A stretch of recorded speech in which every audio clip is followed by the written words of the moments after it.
ಮೊನ್ನೆ ನಮ್ಮ ಫ್ರೆಂಡ್ ಒಬ್ಬರು ನಮಗೆ ಫೋನ್ ಮಾಡಿದ್ರು ಸರ್. ಅದು ಒಬ್ಬರು ಅಜ್ಜಿ ಒಬ್ಬರು ಒಂದು ಇಲ್ಲೇ ಶಾವನಗರ ಕಡೆ ಒಂದು ಆಶ್ರಮ ಐತ್ರಿ. ಆ ಆಶ್ರಮನಾಗ ಒಬ್ಬರು ಅಜ್ಜಿ ತಿರ್ಕೊಂಡರು.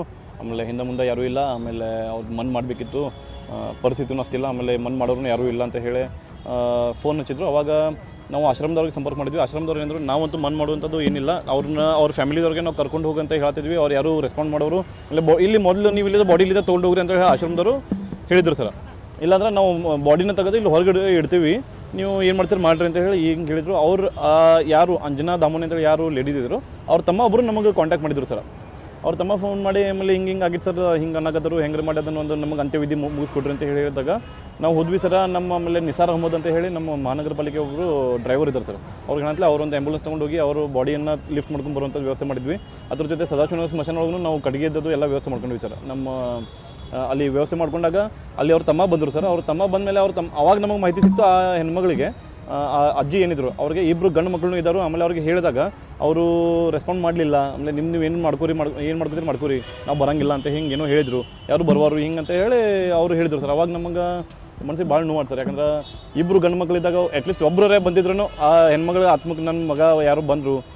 ಅಂತ್ಯಕ್ರಿಯೆ ಅನ್ನೋದು ಒಂದು ವ್ಯಕ್ತಿಯದ್ದು ಲಾಸ್ಟ್ ಕ್ರಿಯೆ ಸರ್. ಅದಾದಮೇಲೆ ಯಾವುದೂ ಕ್ರಿಯೆ ಮಾಡೋಕ್ಕೆ ಸಿಗೋಂಗಿಲ್ಲ. ಅವರು ಅಂತ್ಯಕ್ರಿಯೆಗೂ ಯಾರೂ ಬರಲಿಲ್ಲ, ಬಂದಿದ್ರೆ ಅವ್ರ ಆತ್ಮಕ್ಕೂ ಶಾಂತಿ ಸಿಗ್ತಿತ್ತು ಅಂತೇಳಿ ಹಿಂಗೆ ಅನಿಸ್ತು. ಅಟ್ಲೀಸ್ಟ್ ಹೋಗಲಿ, ಅವ್ರ ಮಕ್ಕಳು ಇಲ್ಲ, ನಾವು ಮಕ್ಕಳು ತಂದಾಗ ಆ್ಯಕ್ಚುಲಿ ನಾವು ಕೋವಿಡ್ನಾಗಿಂದನೂ ನಾವು ಹಿಂಗೆ ಮಾಡ್ಕೊತ ಬಂದೀವಿ ಸರ್. ಅನಾಥ ಶವಗಳಿದ್ದಾಗ ಅಥವಾ ಕೋವಿಡ್ ಬಾಡಿಗಳಿದ್ದಾಗ ನಾವೆಲ್ಲ ಇದು ನಮ್ಮ ಕರ್ತವ್ಯ ಅಂತ ಹೇಳಿ ಒಂದು ಸಮಾಜದ ಬಗ್ಗೆ ಒಂದು ಕಳಕಳಿ, ಒಂದು ನಮ್ಮ ಕೆಲಸ ಅಂತ ಹೇಳಿ, ಕಾರ್ಯ ಅಂತ ಹೇಳಿ ನಾವು ಮಾಡ್ಕೊಂಡು ಬಂದೀವಿ ಸರ್. ಅದೇ ರೀತಿ ಮೊನ್ನೆ ಹೋಗಿ ನಾವು ಅವ್ರ ಮಕ್ಕಳ ಸಂದಾಗ ನಿಂತು ನಾನು ಮತ್ತು ನಮ್ಮ ಗಂಗಾಧರ್ ಪಾಟೀಲ್ ಅಂತ ಹೇಳಿ ನಮ್ಮ ಜೊತೆ ಇನ್ನೊಬ್ಬರು ಅವರು ನಿಖಿಲ್ ಅಪ್ಪುಗಳಾಗಲಿ, ಆಮೇಲೆ ನಿಸಾರ್ ಸಂಶರಾಗಲಿ, ಇವರೆಲ್ಲರೂ ಕೂಡಿ ನಾವು ಅದನ್ನು ಅಂತ್ಯಕ್ರಿಯೆ ಮುಗಿಸುವಂಥ ಒಂದು ಕೆಲಸ ಮಾಡಿದ್ವಿ ಸರ್. ಮಾನವೀಯತೆಯಿಂದ ಮಾಡಿದ್ರಿ, ಆದರೆ ಈ ಮಾನವೀಯತೆ ಇಲ್ಲದೆ ಇರೋರ ಮಕ್ಕಳಿಗೆ ಏನು ಹೇಳಬೇಕು ಸರ್? ಈಗ ಒಂದು ಸಮಾಜ ಯಾವ ಕಡೆ ಹೊಂಟೈತಿ ಅಂತ ಹೇಳಿ ನಾವು ಇದ್ರ ಬಗ್ಗೆ ಒಂದು ಅಭ್ಯಾಸ ಮಾಡ್ಬೇಕು ಸರ್.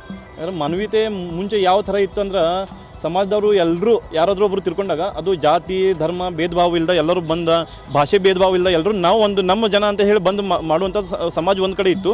ಈಗ ಆ ಸಮಾಜ ಯಾಕೆ ಹಿಂಗಾಗಿದೆ? ಈ ಮಾಡರ್ನೈಸೇಷನ್ ಅಂತ ಹೇಳಿ ಏನು ಹೇಳ್ತಿರಲ್ಲ ಸರ್, ಇದ್ರ ಸಲುವಾಗಿ ಈ ಮೊಬೈಲ್ಗಳು ಬೇರೆ ಬೇರೆ ಬರುವಂಥ ರೀಲ್ಗಳು ಸಮಾಜನ ದಾರಿ ತಪ್ಪಿಸ್ತಾವು ಅಂತ ಹೇಳಿ ಎಲ್ಲೋ ಒಂದು ಅನಿಸುತ್ತೆ ಸರ್. ಯಾಕಂದರೆ ಇವು ಟಿ ವಿ ಉಳಿದಾಗ ಒಂದು ಹಂಗೆ ನಮಗೆ ಫೋನ್ ಬಂದಿತ್ತು.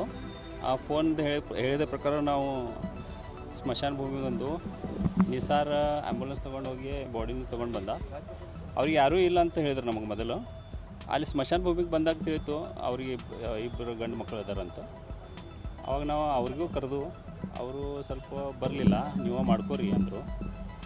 ಅವರು ತಮ್ಮನೂ ಇದ್ದ, ಅಂಜನಾ ದಾಮ್ಲೆ ಅಂತ ಆಶ್ರಮದಲ್ಲಿ ಇರ್ತಿದ್ರು. ಆಕೆ ತಾಯಿನ ಮನೆಯಲ್ಲಿ ಕೂಡ ಇಟ್ಕೊಂಡಿರಲಿಲ್ಲ. ಯಾವಾಗ ಅವರು ಅಡ್ಮಿಟ್ ಮಾಡಿದ್ದಾರೆ ಆಶ್ರಮದಲ್ಲೇ ನಮಗೆ ಗೊತ್ತಿಲ್ಲ. ನಾವು ಫೋನ್ ಬಂದಾಗ ಯಾರು ಇಲ್ಲ ಅಂದಾಗ ನಾವು ಹೋಗಿದ್ದೇವೆ. ಆಶ್ರಮದವ್ರಿಗೆ ಏನು ಗಮನಿಸಿರಿ ಅಂದರೆ ಅವ್ರಿಗೆ ಯಾವಾಗ ಇನ್ಕ್ವೈರಿ ಮಾಡಿಲ್ಲ. ಏನು ಹೇಳಕ್ಕೆ ಬರ್ತಾರೆ ಮಕ್ಕಳಿದ್ರು ಅಂತ್ಯಕ್ರಿಯೆಗೂ ಈಗ ನೋಡ್ರಿ, ಮನಸ್ಸಿಗೆ ಹತ್ತದ ಇದು. ಯಾಕಂದ್ರೆ ಮೊದಲಿಂದ ಗಂಡು ಮಕ್ಕಳು ಬೇಕು ಅಂತಾರೆ. ಆದರೆ ಗಂಡು ಮಕ್ಕಳು ಇದ್ರೂ